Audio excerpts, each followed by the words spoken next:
Thank you, consciousness, for being here now. And that's what you are. We're getting comfortable with being called consciousness. We're understanding who we truly are. And I appreciate your presence here. I appreciate my presence here. There was a time when I did loathe my existence. Someone had asked me what was my purpose or intention behind starting this channel. And for myself, I felt like when we share openly from a true space, we might inspire someone to do something similar, but also show them that their journey, their path, it's going to differ from ours. It ties in with the we're all one energy, but we express ourselves differently. And it's like how you may have learned in basic physics about energy, how it transforms or it's transferred. So we're going to get into that in a different way. We're going to get into that regarding healing. I have started the healing process. There's many ways to heal, but I would say that it's a journey one takes on their own. No one in this world is going to know you better than you. So who better to heal you than you? I'm going to share a lot of things with you about Tamlin. Yeah, I enjoy talking about her in the third person. She's listening, I'm going to talk to you about Tamlin because I've slowly started to detach from her. And as I started to detach from Tamlin, my word, I started to love her more. And we started to work together, stopped pretending about what we really want, what we're capable of, what errors we've made. We just started being real with each other. I started to observe the things she does. Tamlin, I have a day job, and being in the system is an easy way for you to first try and meet your ego. So I'm not sure how familiar you guys are with this term ego, and I know that some of you may be very advanced in this kind of knowledge. For those of you who aren't, we generally, when the word ego arises, I know when I first heard the term being discussed the way that I'm going to get into it, it was by the gentleman Eckhart Tolle. Changed my life. And when I first heard it, I immediately associated it with boasting, vanity. The ego wants to be superior and supreme. So I automatically felt like, no, I don't have an ego. I'm very modest, I'm very humble, I'm so shy. I barely think anything much of myself, It's funny because when you hear how other people perceive you, you find that no, people don't think you're shy at all, perceptions. So I got to learn that the ego can sometimes also perceive itself as inferior, and that in itself is unhealthy too. that saying, everything in moderation, and then one of my friends told me, even moderation, and I was like, whoa. Yeah, so the ego decides that, you know what, I feel inferior to these people. I have this, and this problem. Or an alternate ego, I feel superior to. It's like we try to other ourselves from people. And the reason I bring this up is because I think recognizing your ego and engaging with it is one of the first steps to healing. And when I say engaging with it, I mean you're going to have to start questioning yourself and the things that you do and say about yourself, the way that you react to things. And that takes a level of engagement. Sometimes you're going to find yourself saying, am I crazy? Or feeling stupid. And that's okay, because that pushes you to dive within. It's a scary place to go, I know. But I mean, we gotta do it, right? We're here to progress. And we could attain whatever our heart's desires are and still not feel fulfilled. I know some of you have experienced that. Personally, I have too. I would have accomplished something or attained something and yet don't feel fulfilled. It comes when there's a lack of self-love. And you can't really love yourself when you've already labeled yourself. Maybe you've labeled yourself as a failure. Maybe you've labeled yourself as a king amongst peasants. Maybe you've named yourself a fool. When are you going to name yourself consciousness? That's a rhetorical, okay? A series of things happened to me that led me to start up this conversation. I work in the system. That's my day job. It's my alias. But I don't feel fulfilled by that. And yet at times I do. It's really paradoxical. It's like the challenge of being forced to live in a space where there's time, there's pressure, there's expectations. It seems so unnatural to me, and yet I understand why we gotta go through those challenges. And then I end up being grateful for those challenges. I wonder if you guys have ever felt that.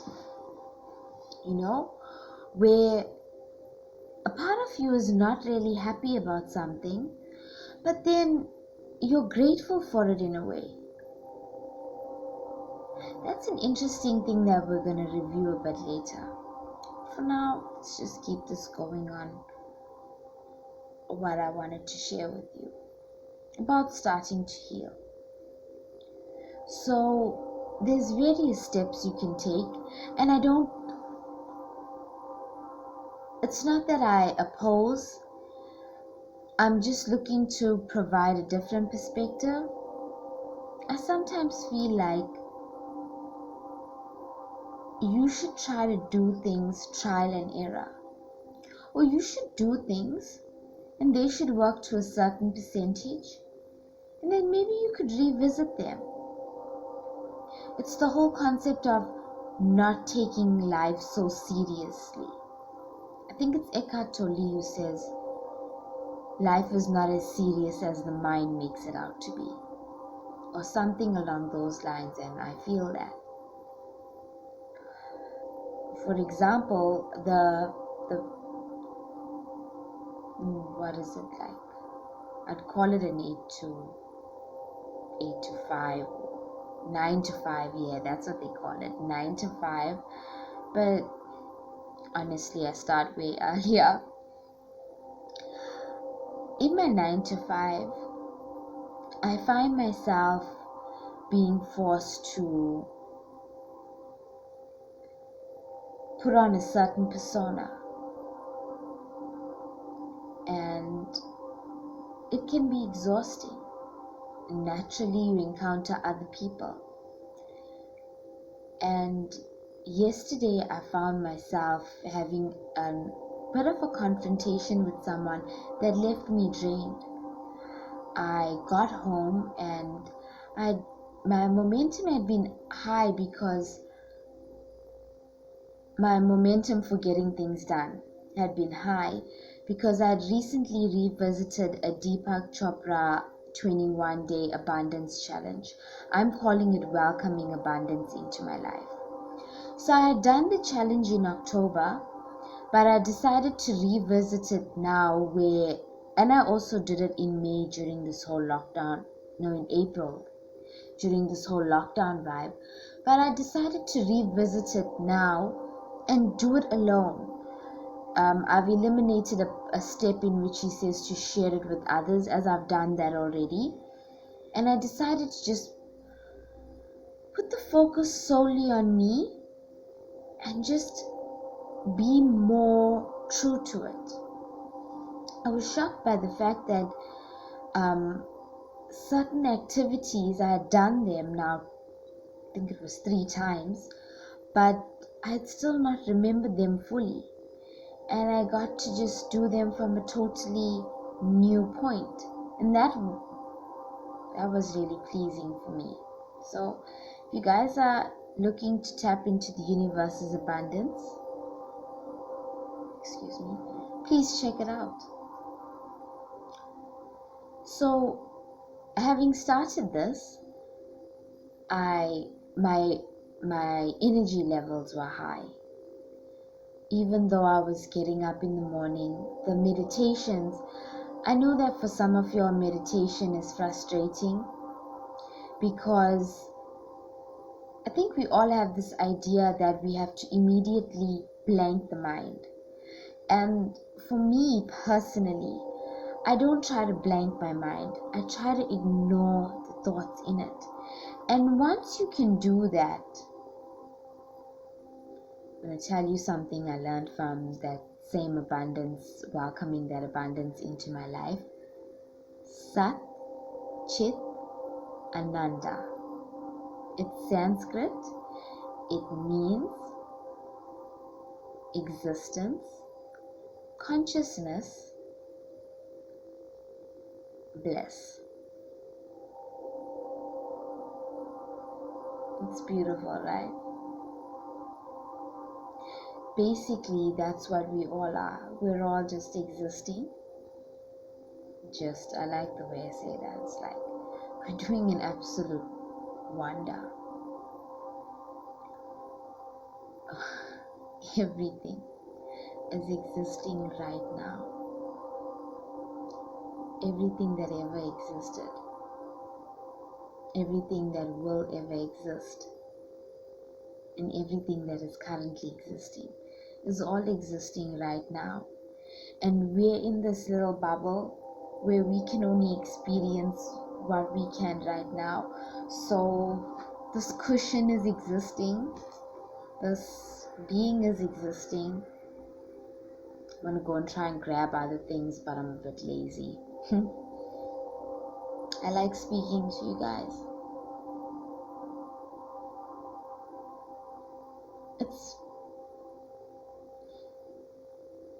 It's blissful.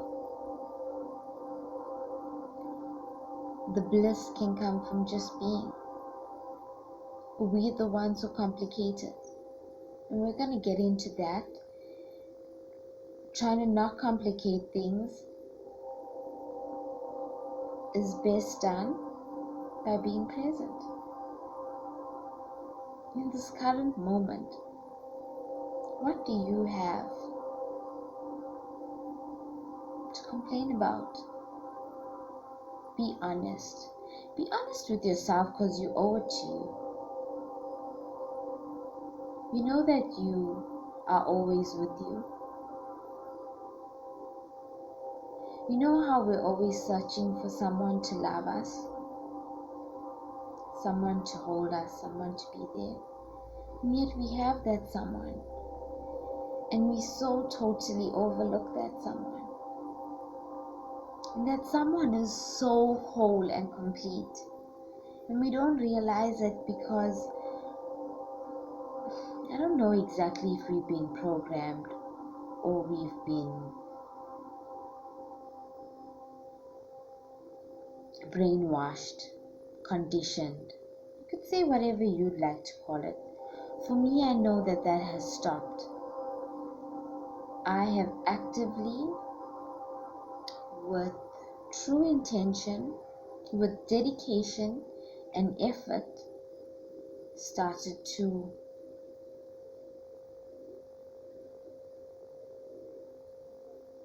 love myself and allow myself to be precisely as I am in that moment. And however I am, reveals a lot about things I need to still work on. And I'm not hard on myself. I think that a lot of people are hard on themselves because they want to get to a certain point, when the journey is the destination. You know, that whole concept of we're always learning, it's true. We're always learning, people. We're always growing. So, like I was saying, telling you guys, right? So I had been having a rough day yesterday, and I decided, now you know what? Get home, eventually pass out. Didn't even bother to make myself lunch or anything like that. And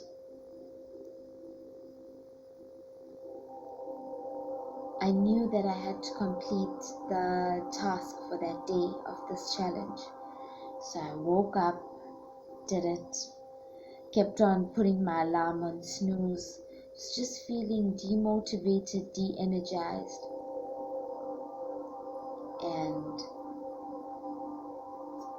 this morning, heading off to work, I was slightly late by a few minutes before I could head out that door. I'd even forgot my crystals. Walking on my way to work, I had seen my brother. Now, prior to this day starting, I had set an intention that I would not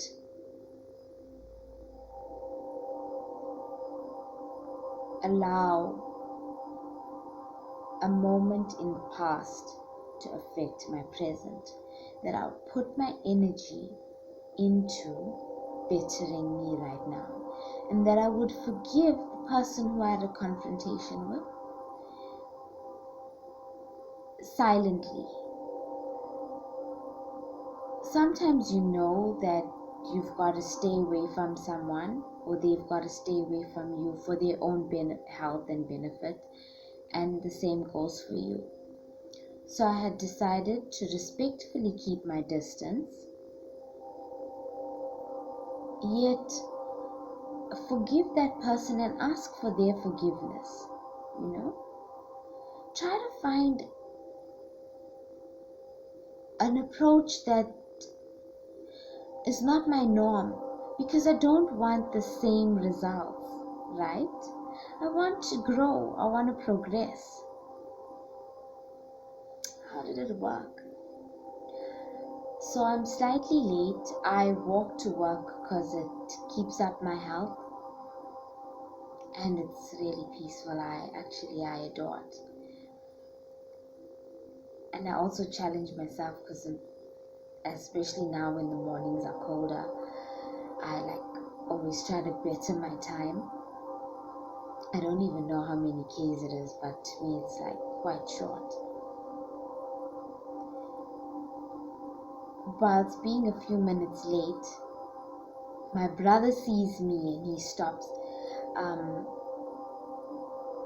for those of you, if I'm ever blessed to have viewers outside of South Africa, we have Toyota Quantums that are taxis. Yeah, you can't just hail a taxi and it's one-on-one like your Ubers. You can get a taxi that's communal.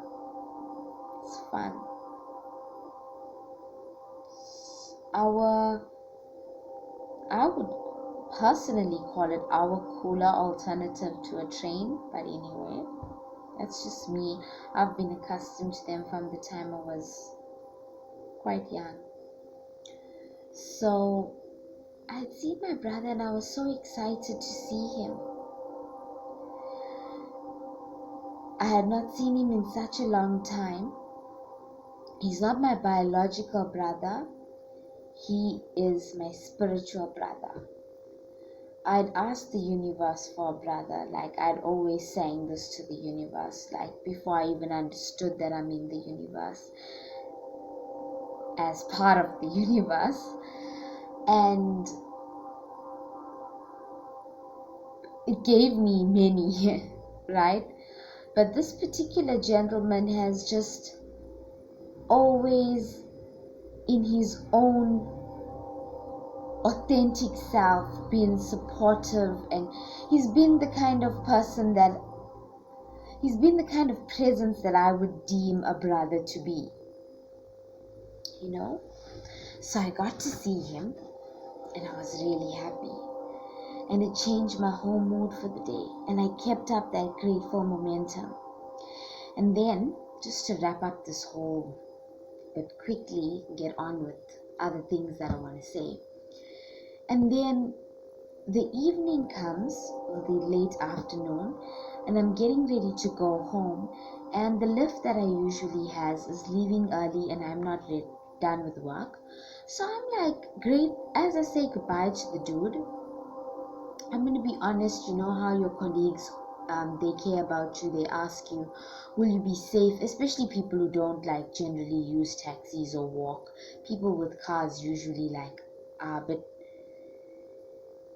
dare I say it, fearful.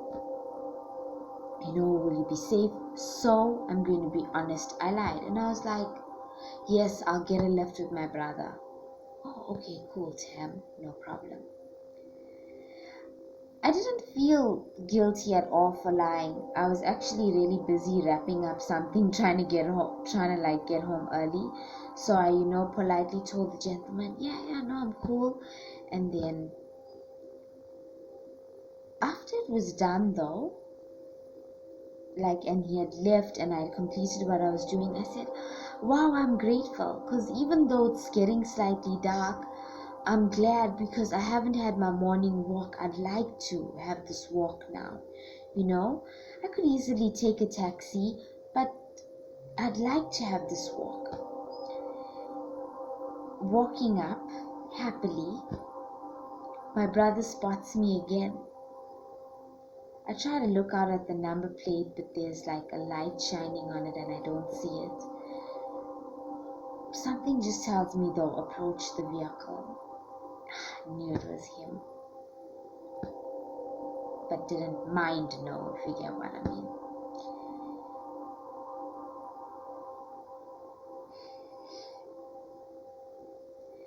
The universe is constantly showing you things, and you are possibly ignoring it. Why you are ignoring it, I couldn't say.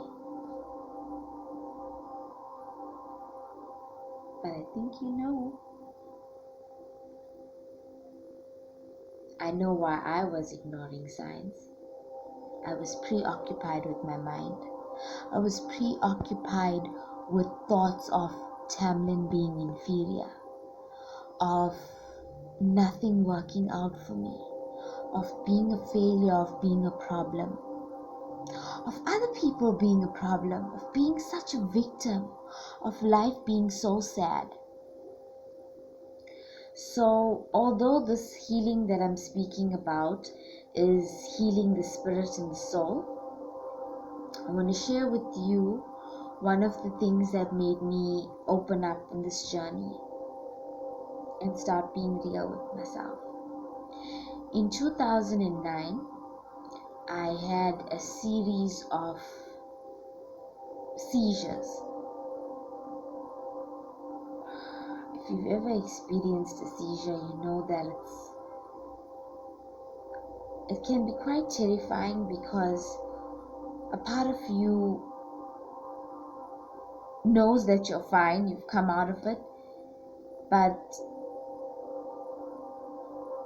the other part of you is uncomfortable with the fact that you're not conscious when this is going on, that it can occur at any time, at any place.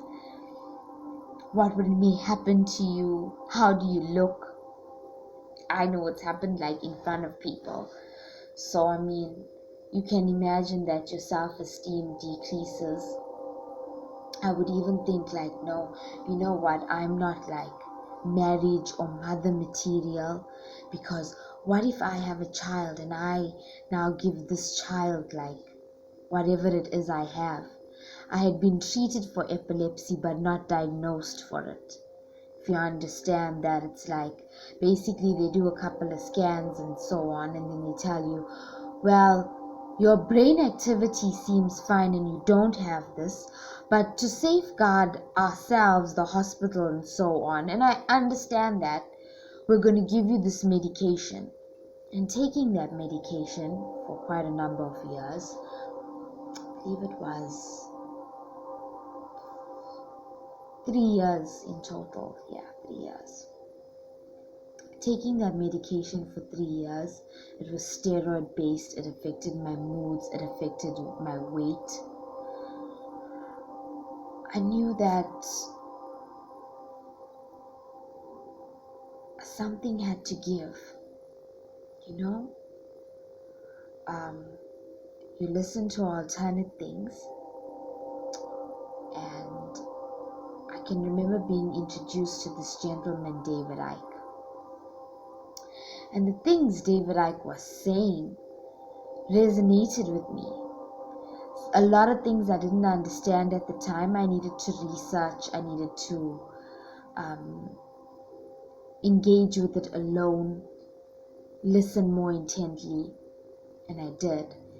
And he spoke about pharmaceutical drugs and so on. Look, I don't go too deep into things because I want you to let yourself be guided from a natural space about what you will pursue.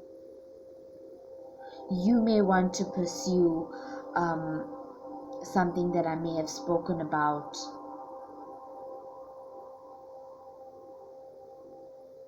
crystals. Another may want to pursue pharmaceutical drugs, what they're doing. Another may want to pursue you listening to perfect hertz as a form of healing and stimulation. Do what works for you.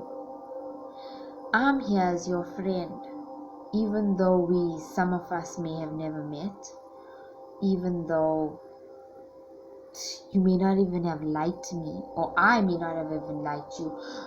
I know Tamlin, she can be an ultimate bitch.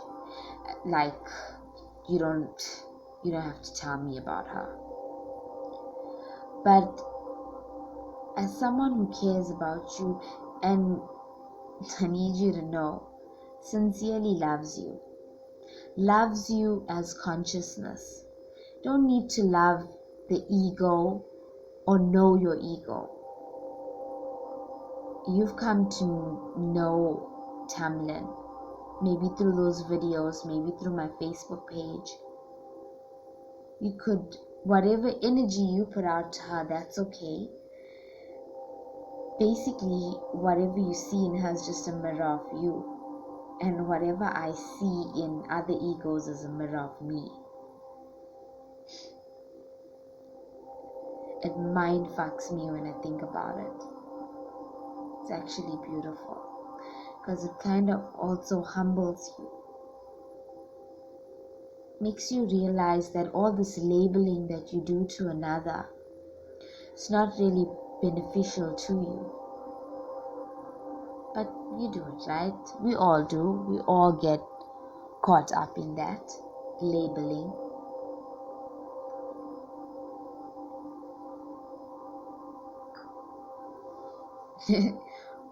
Close-ups.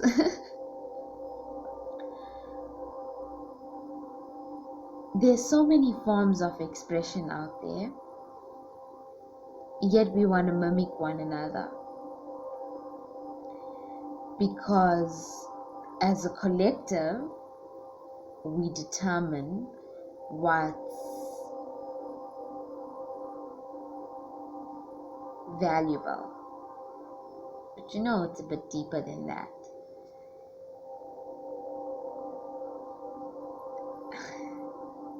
I wish I could get deeper into that right now. But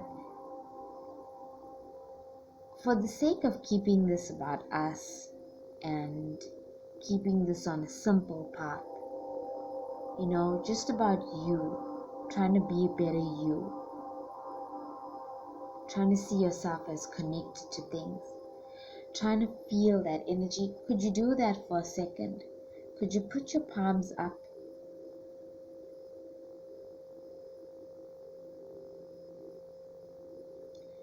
Do you feel anything?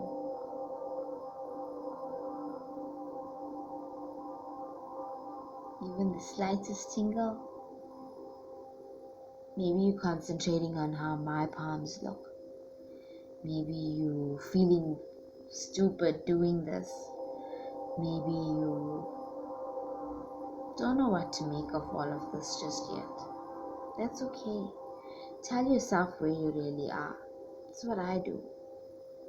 And it works. Being honest with you. It's nothing like it.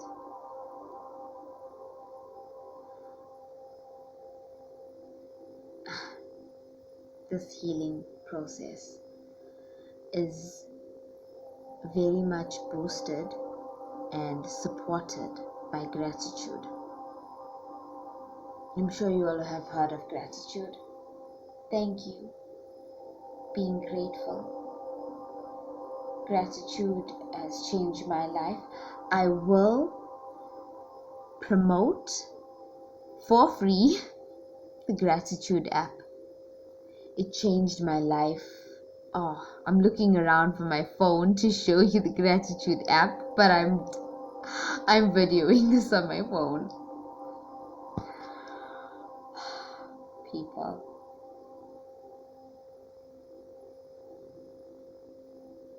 Humanity. Consciousness.